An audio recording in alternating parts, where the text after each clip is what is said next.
Eu gostaria que esse relatório, o relatório de represália contra os agentes, escrivães e papiloscopistas da Polícia Federal de Minas Gerais, seja encaminhado a todos com as notas taquigráficas, como também o relatório, Arthur, que você fez, eu gostaria que nos fosse entregue.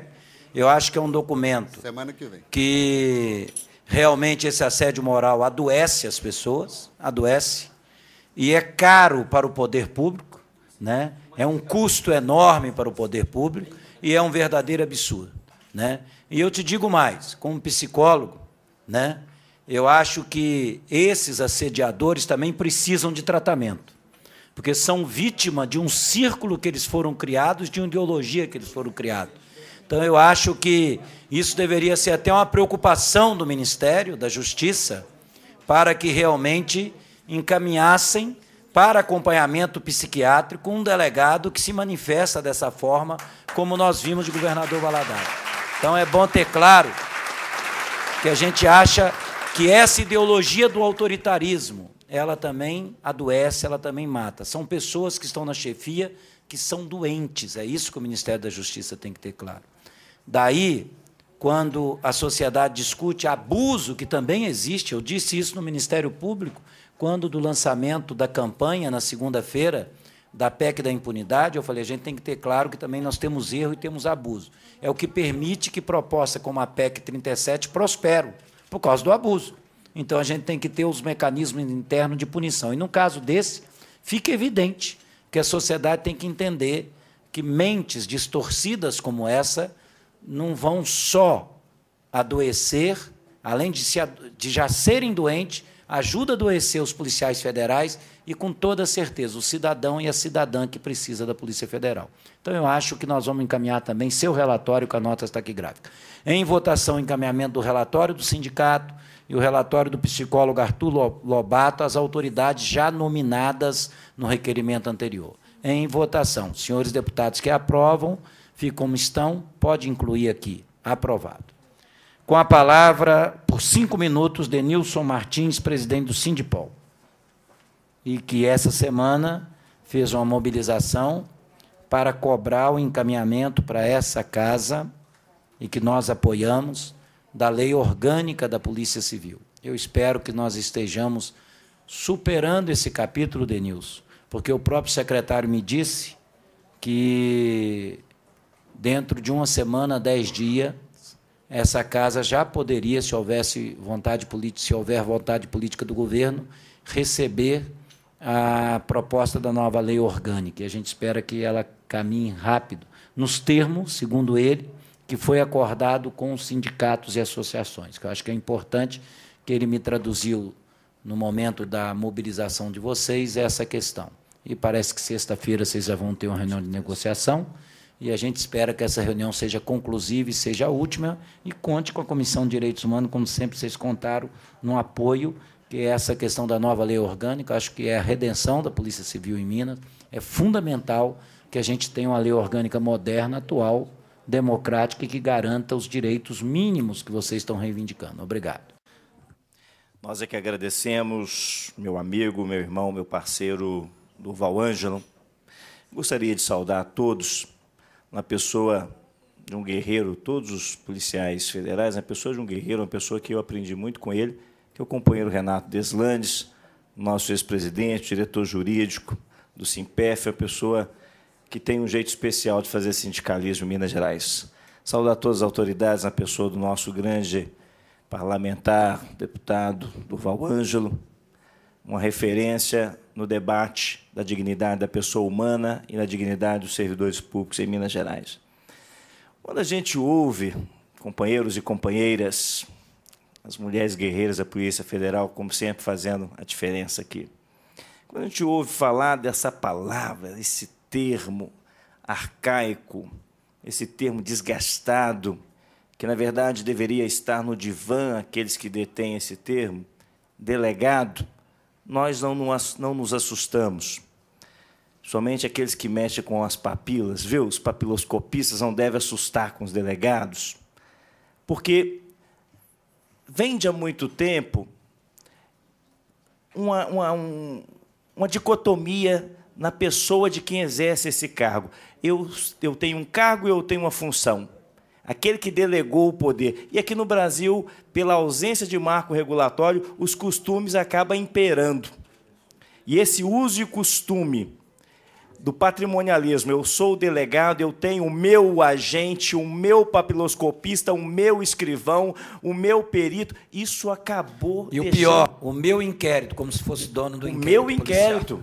A minha delegacia, esse termo é desgastado, é um distrito policial, é uma repartição pública. Por que aquele órgão tem que remeter ao nome, à nomenclatura de um cargo apenas? Ao passo que a administração pública é muito mais ampla, é muito mais representativa do que apenas uma função ou um cargo.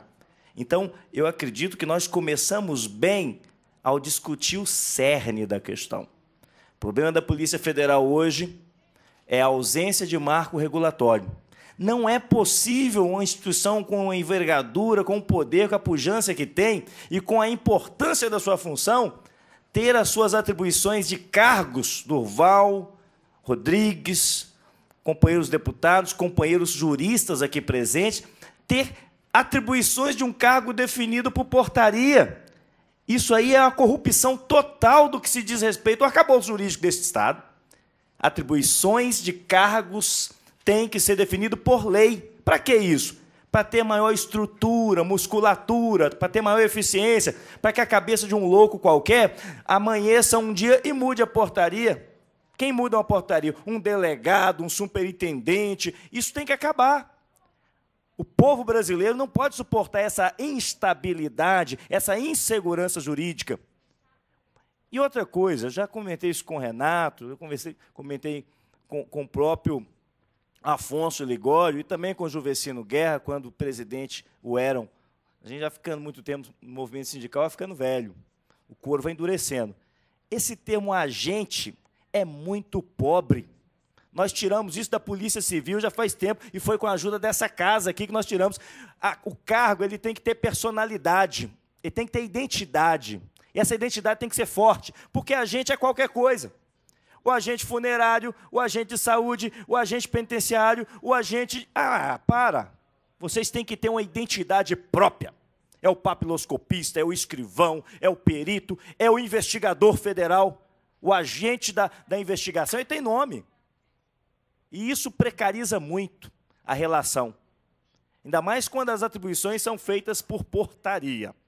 É uma subversão da lei.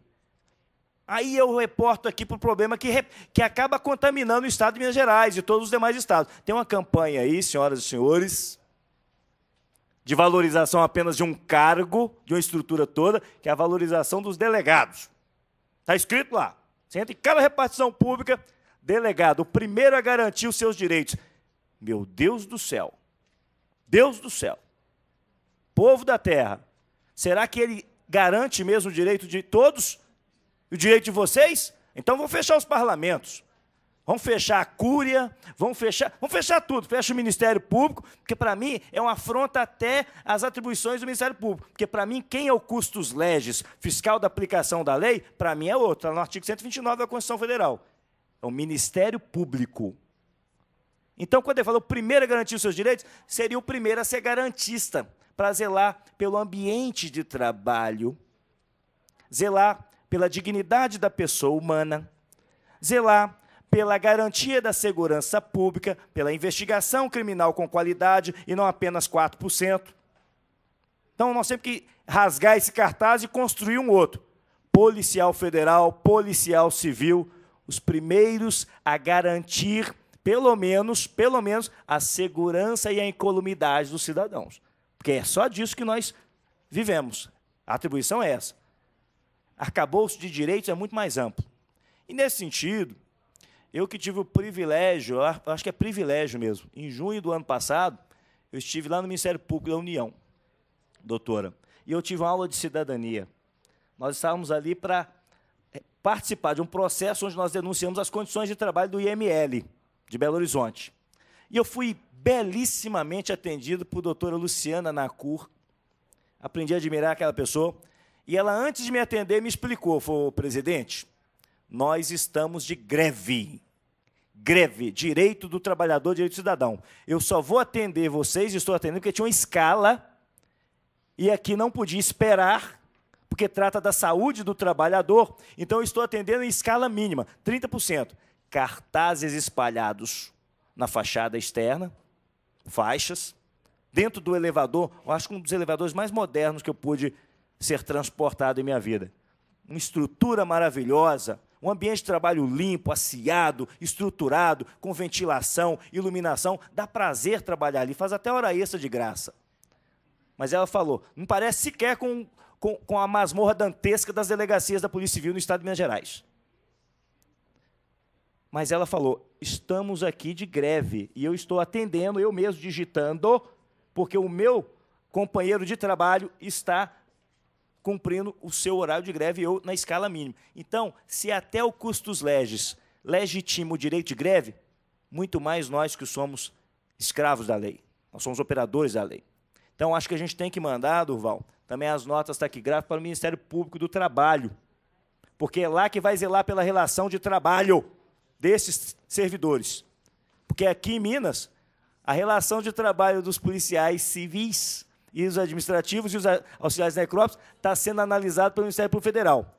A questão do contrato de trabalho, que é a título precário, que não foi feito concurso público, Ministério Público do Estado. Então foi feita essa divisão. Que no caso dos delegados que acham que são autoridades públicas, e são, tem que mandar para a Comissão de Ética Pública da Presidência da República, do Serviço Público Federal. Se são autoridades, estão nesses cargos, a partir do momento que eles estão sendo avaliados a ética no trabalho, eles não poderão mais assumir os cargos de comissão, os cargos de confiança. Porque o cargo de superintendente é de confiança. E assim como na Polícia Civil do Estado de Minas Gerais, tem delegado que entrega até a mãe para assumir aquela cadeira. Até a mãe. Faz pacto até com o diabo. E um aviso, um conselho para os companheiros. Tem gente que só muda a postura, já terminando, Durval, muito obrigado, quando toca a parte mais sensível do bolso, do corpo, que é o bolso. Quando começa a tomar o dinheiro.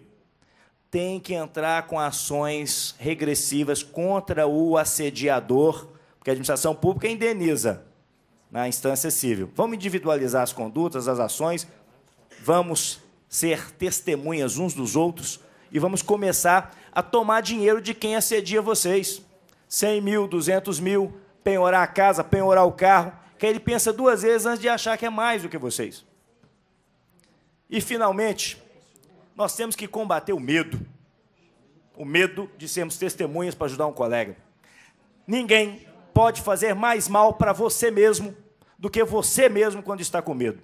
Tem que ter coragem, tem que fechar uma linha verde, tem que entrar dentro da sala do seu chefe, às vezes fechar a porta e falar com ele, agora são só nós dois. Agora só nós dois, agora é comigo.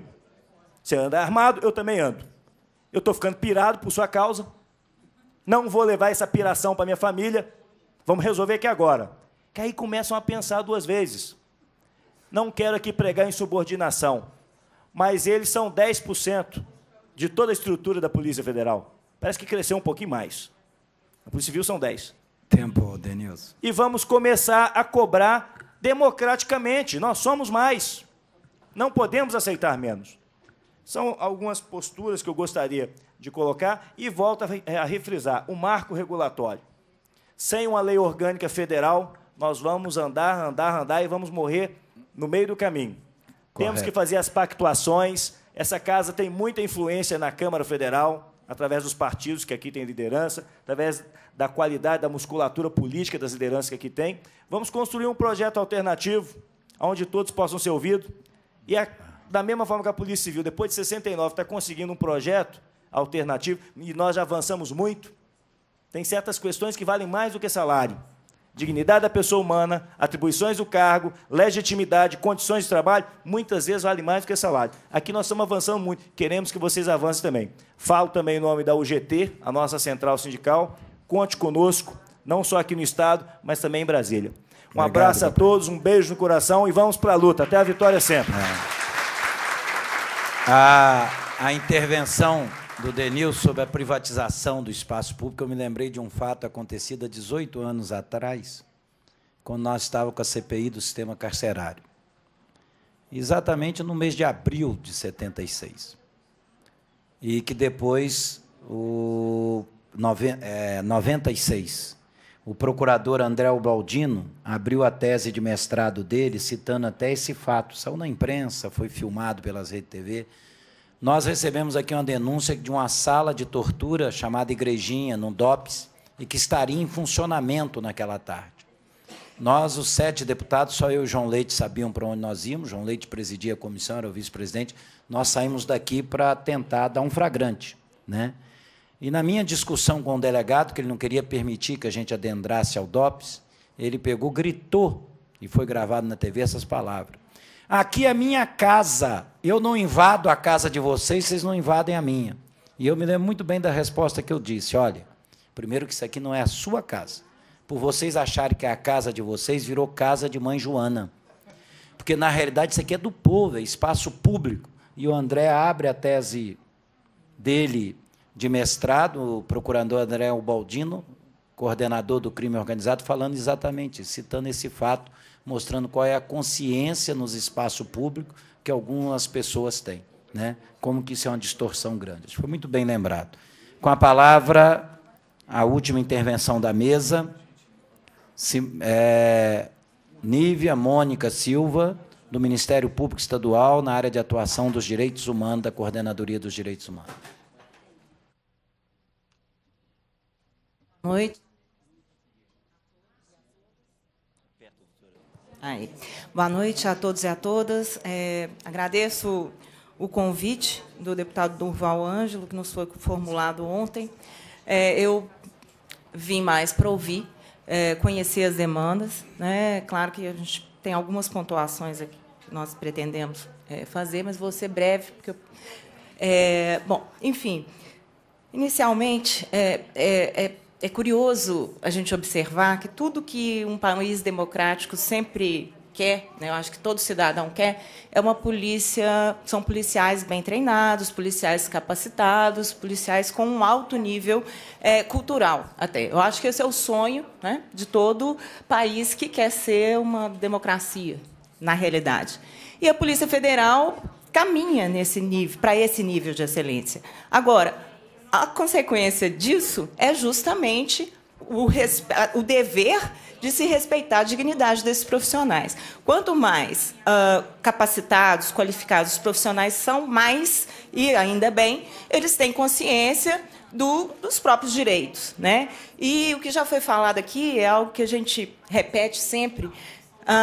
Como que nós podemos cobrar e exigir que a polícia não seja violadora de direitos humanos, se muitas vezes nos cursos, eu atuo mais com a Polícia Estadual, não tenho nenhum contato com essa questão do controle externo ou mesmo com a fiscalização em termos de direitos humanos com a Polícia Federal, mas o que a gente vê é que são cursos, muitas vezes, que exortam violações, né? E aí vem depois, num determinado estágio da carreira do profissional, ele vai, senta e tem umas aulas teóricas de direitos humanos. Eu acho que assim, a prática de direitos humanos é a melhor escola, né? E o policial é o primeiro educador de direitos humanos que nós temos. Agora, se ele realmente não tem empenho, se na própria casa dele ele se sente sem lugar, vítima de achaques, eu realmente desconhecia.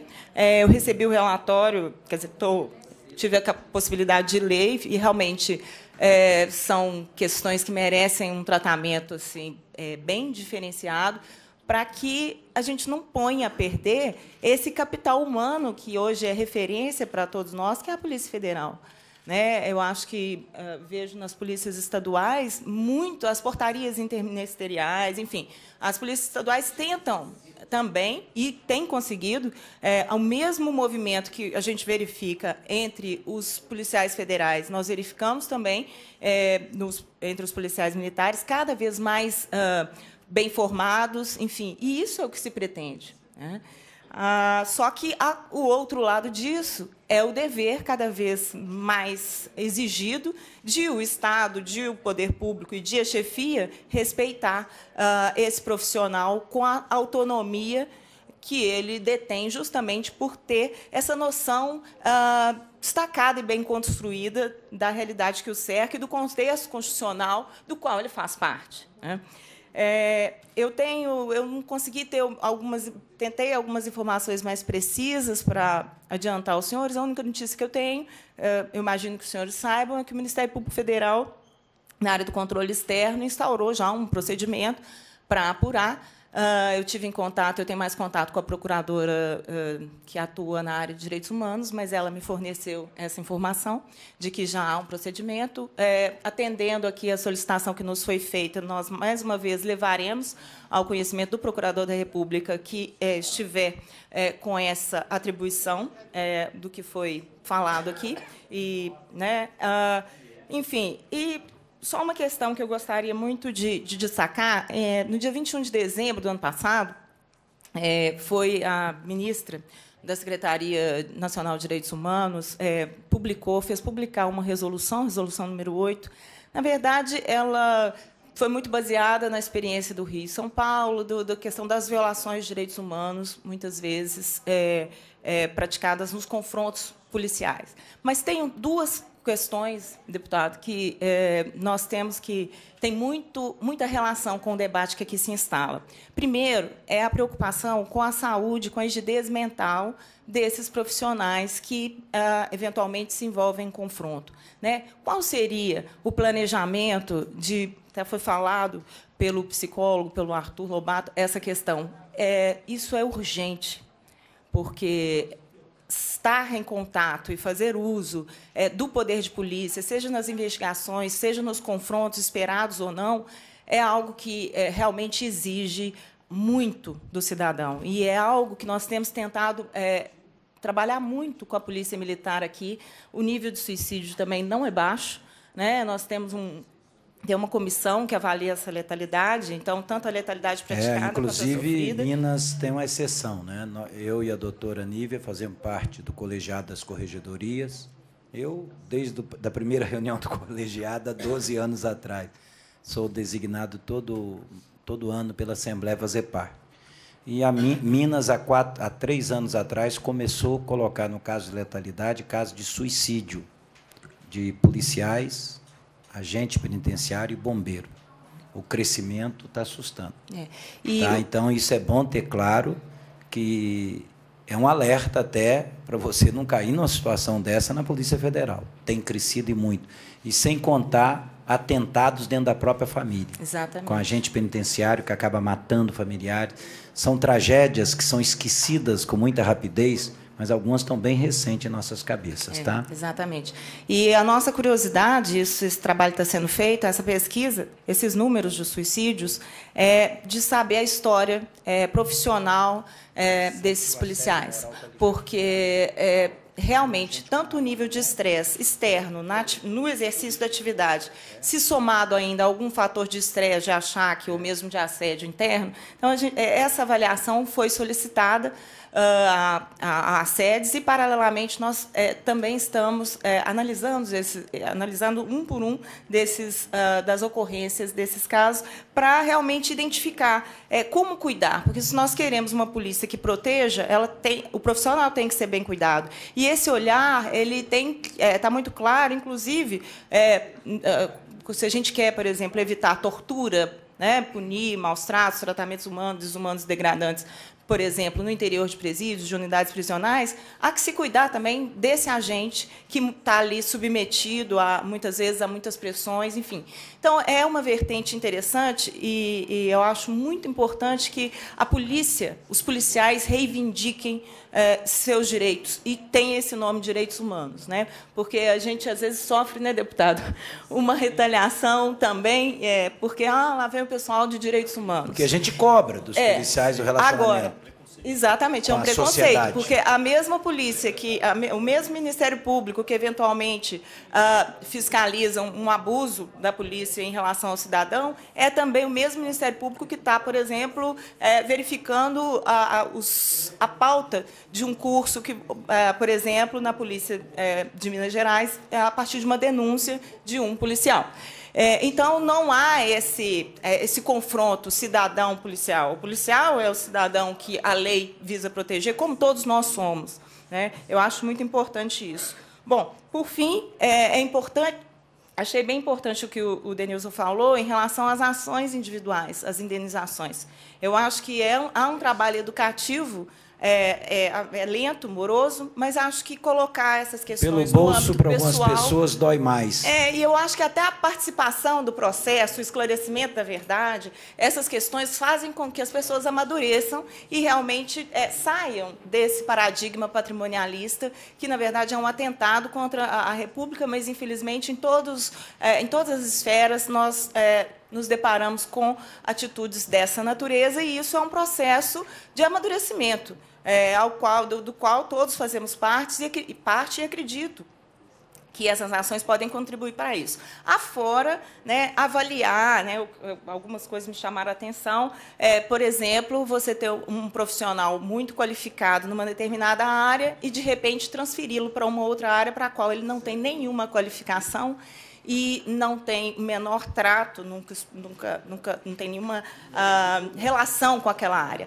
Isso, conforme o caso, pode malferir os princípios, certamente malfere os princípios da administração. Porque qual a eficiência, qual que é a justificativa, não há um desvio de finalidade? Então, acho que isso tudo certamente será apurado, porque é algo que nos preocupa, né? Se nós queremos um Brasil mais democrático, ele começa no interior das instituições, né? E, sobretudo, da polícia, que é a primeira representação que o Estado, para muitas pessoas, em muitos lugares, o Estado se faz presente, muitas vezes, pela polícia. Infelizmente, em muitos lugares, a gente sabe que não chega o posto de saúde, não chega, enfim, nenhuma escola, fica distante, mas o policial vai até lá, muitas vezes.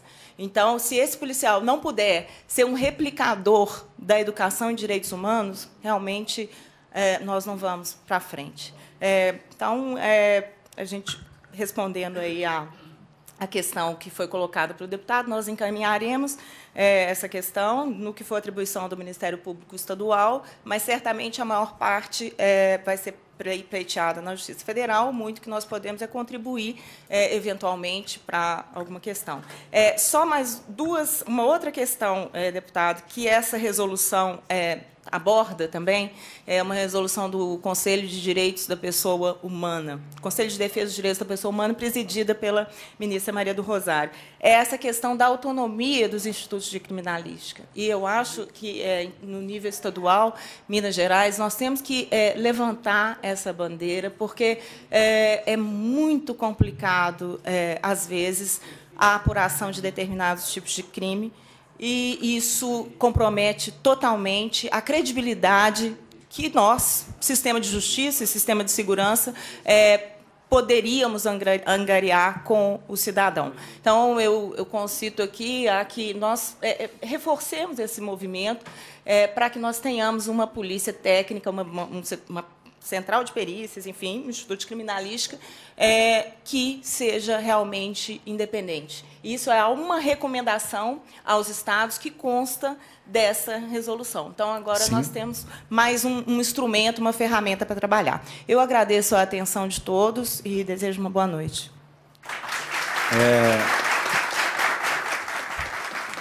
Infelizmente, doutora Nívia, eu falei como hipótese futura, mas o sindicato me passa aqui uma triste estatística, que até outubro do ano passado, metade da morte de policiais federais foi por suicídio.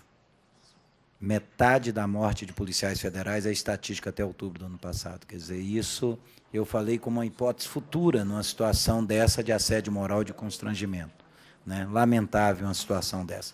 Com a palavra, o Ilha dos Santos, presidente da Comissão de Direitos Humanos, da Ordem dos Advogados do Brasil, Seção Minas Gerais, que tem sido grande parceiro dessa comissão, e eu disse que iria terminar com o Ministério Público, tinha esquecido do William, mas casa de ferreiro, espeto de pau, né, William? Se é de casa, é por isso. Primeiro, boa noite a todos e a todas. Eu queria primeiro cumprimentar a Comissão de Direitos Humanos da Assembleia, na pessoa do Durval, do vice presidente eleito, Rômulo Vegas, e deputado Sargento Rodrigues. E até porque foi uma recondução, né, a presidência em nome do deputado Durval Ângelo, acho que é grande valia para a Assembleia Legislativa, para o Estado de Minas Gerais. Então, eu queria aqui externar e parabenizar essa comissão, né, e todo o seu corpo também técnico, que a gente sabe que é de alto nível e qualidade. Cumprimento todas as pessoas da mesa, em nome, se me permitem, aqui da única mulher que está na mesa, aqui, doutora Anívia, e se sintam todos, então, cumprimentados. Olha, primeiro que eu não tive acesso a esse relatório que foi feito pelo sindicato, né?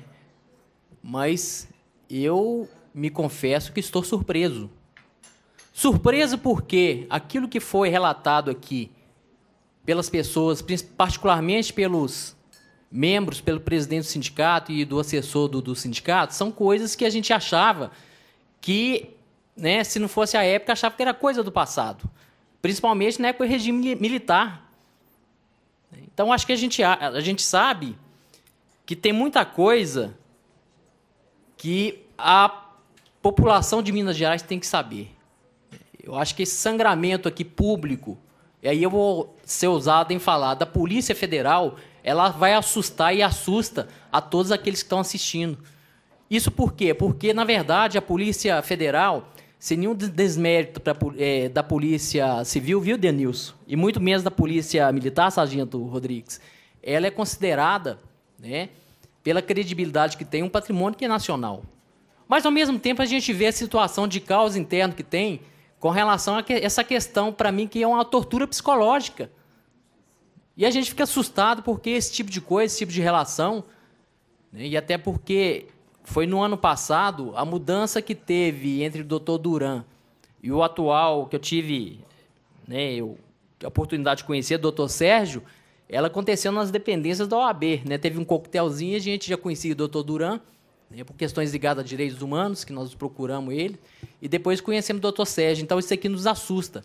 Né, nos assusta mais, até porque a maioria dos servidores, a maioria não, 100% dos servidores, são servidores que são qualificados tecnicamente, que passaram um concurso público, se inscreveram para inscrição, né, num concurso que é disputado, tiveram um momento de preparação e que engrandece muito a população do Brasil, até porque, né, a gente sabe muito bem que as diligências e aquilo que a Polícia Federal vem contribuindo, na verdade, é um pagamento em favor da sociedade brasileira. Então, a gente fica assustado, né, que situações dessa aconteçam dentro da Polícia Federal. E aí eu acho que não tem nenhum problema a maioria da população ficar sabendo disso, não. Até bom que saiba, porque eu acho que o desrespeito à questão dos direitos humanos, que é uma questão elementar, por exemplo, que a questão do direito de greve, tá? A gente viu aqui que não foi respeitado e, pior ainda, está sendo, então, dentro da Polícia Federal, rasgado direitos elementares que vocês têm. Isso eu acho que não pode a gente permitir esse tipo de situação, e nem vocês mesmos. E eu acho que o Denilson falou muito bem. Vocês mesmos têm que gritar e mostrar para a sociedade aquilo que está acontecendo. Então, acho que vocês estão de parabéns, sim. Né? Eu acho que a coragem de falar, de denunciar, ela é própria, ela é pertinente, porque esse tipo de coisa que acontece, as pessoas não podem ficar emudecidas, pelo contrário, tem que levar a público, sim, o que acontece nas dependências. Agora, muito nos assusta que acontece esse tipo de coisa dentro da Polícia Federal, que, na verdade, é uma instituição do brasileiro, do povo brasileiro, né, que mudou seu perfil, muito daquilo que era antes, na época da ditadura militar, e a gente sabe que essa nova geração são pessoas que têm competência e compromisso com aquilo que é público, a gente sabe muito bem disso, e que situação como essa, eu acho que não pode acontecer. Então, eu aqui, né, humildemente, eu me solidarizo com vocês, e a gente pode também fazer os encaminhamentos, até para poder divulgar isso em nível nacional, porque a gente sabe que isso que acontece aqui em Minas Gerais pode não ser uma ilha, Minas Gerais, mas pode estar acontecendo em outros estados também da federação. E é bom, é no Brasil todo. Então é bom, né? É bom que essas coisas se multipliquem e para a população sentir e, de certa forma, solidarizar com vocês naquilo que a gente acha que é mais efetivo, que é a garantia do direito constitucional, num direito mínimo, que é o direito das suas dignidades e é o direito ao acesso ao trabalho. Obrigado. E sem nenhuma, né, motivação, como foi relatado aqui por parte dos superiores. Obrigado, então. Boa noite. Eu gostaria que o William assumisse um compromisso de encaminhar toda essa questão, pedindo providência, na Comissão de Direitos Humanos de Brasília, da OAB. Acho que para nós seria importante, William, você assumir esse compromisso e que a Comissão de Direitos Humanos da OAB exigisse providências dos órgãos federais.